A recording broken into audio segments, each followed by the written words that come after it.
penned by the Apostle Paul around AD 56, the book of Romans, also known as Paul's letter or epistle to the Romans, was written to churches in the city of Rome to explain the purpose of repentance and salvation.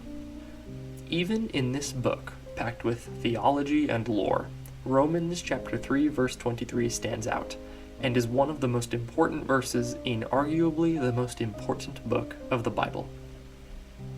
In the King James Version, Romans 3:23 is rendered as, "For all have sinned, and come short of the glory of God," a fairly standard statement, one which is reflective of such fundamental beliefs in Christianity that it's hard to imagine any other rendering of today's verse.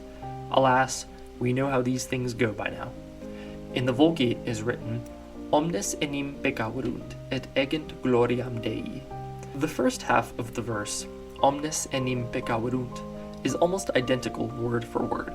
A literal translation would read, "All therefore have sinned." We could debate what exactly was meant by peccaverunt, perhaps, maybe what the word order signifies, but it undoubtedly aligns with the King James Version in meaning. The real disconnect is in the second half, "come short of the glory of God." The Vulgate uses the word egent, which means something like to lack or to be without. However, it can also be taken to mean something more like to desire, to want, or even to miss. I think this is a nice double meaning. Not only do we lack God's glory, as we all know, but the Vulgate is sure to note that we also miss it, that we want to return to Eden in a way. Now, we can review what other verses say about a return to Eden another day, but this word choice certainly gives Romans chapter 3 verse 23 a distinct flavor in the Vulgate. Because these two versions are relatively similar, I wanted to bring in another English version of the Bible, the Douay-Rheims version.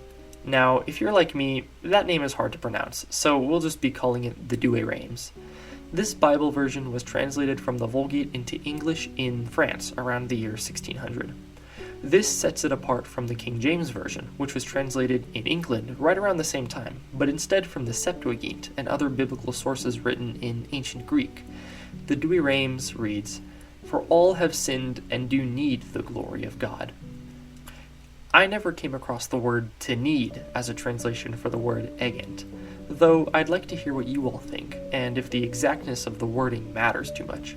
But hold on, we're not done yet. I want to cover a new language on this channel, Ancient Greek. This is the original language of Peter's epistle to the Romans, in which Peter himself wrote, "Pantes gar hemarton, kai hysteruntai teis doxes tu theou."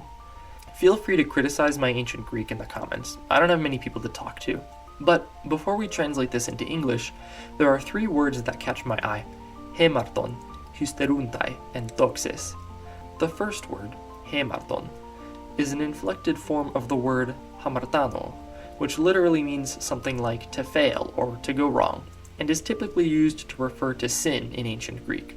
The second word, hysteruntai, is often used to mean to fail, as in to fail to do justice. Other definitions include to lag behind or to be inferior to. I think this is a wonderful word choice for this verse, as it nails that feeling of coming up short that we all feel when trying to follow God. Peter sure knew how to address Christians, both then and now. Lastly, doxes is often appropriately translated as glory, though it too has a fascinating and more common meaning, reputation. When I substituted the word glory for reputation and read the verse as all come short of the reputation of God, it reminded me starkly of how God first spoke to Moses from the burning bush in the book of Exodus, invoking his reputation as God of Abraham, God of Isaac, God of Jacob. I can't help but wonder what a powerful effect this portrayal of God, as the Lord of these great figures, must have had on early readers of Peter's epistles. Anyway, now that we've looked over the verse, if we take our newfound wisdom and translate the verse into English, we get something like, "For all have gone astray, and have come up short of the expectations of God." As a final note, this last word, expectations, gave me some trouble, but the Greek seems to refer to what could be called an idea of the ideal when it uses the word doxis. Thus, words like expectation, image, or standard would all work when replacing that word. And with that, we're finished with this week's Ancient Wisdom. Thank you all for watching, and if you enjoy this content, be sure to like, subscribe, and share the video. Your support is what keeps this channel running, and if you want me to explore other dead languages in the future, the best way to make that happen is to support the channel. Thank you all, and I'll see you next time.